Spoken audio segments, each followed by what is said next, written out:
Good evening traders. आज हम देखिए JLHL माने देखो स्टॉकटा बर्तमान यार प्राइस रेंज टाणी सॉरी डेट रेंज टाणी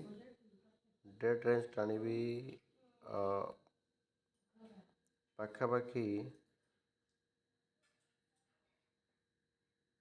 144 बार्स माने 144 डे हाई रे बर्तमान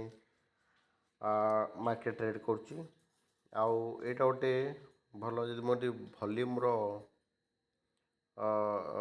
चार्ट ये इंडिकेटर लगेबी देखु भल्यूम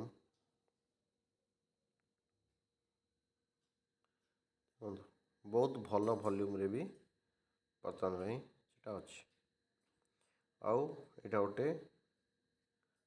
देखिए आपण भल माने चैलेंज करथिला ये जो रेंज को चैलेंज करथिला बर्तमान से जगह बर्तमान अच्छी आपड़ जदि आवर्ली कैंडल देखिए बर्तमान आवर्ली कैंडल भी देखु बर्तमान यहाँ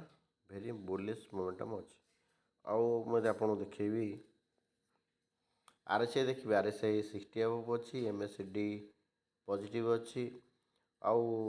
ADX plus DI minus DI ठारू अबव अच्छी ADX पॉजिटिव अच्छी अबव 25 अच्छी और डे कैंडल देखिए डे कैंडल भी देखो डे कैंडल भी प्लस DI माइनस DI ठारू अबव अच्छी आउ ADX पॉजिटिव अच्छी MACD पॉजिटिव अच्छी RSI अबव 60 अच्छी आउ जदि वीकली कैंडल पकेबी वीकली रे भी देखो MACD पॉजिटिव अच्छी RSI अबव 60 अच्छी और स्टोकास्टिक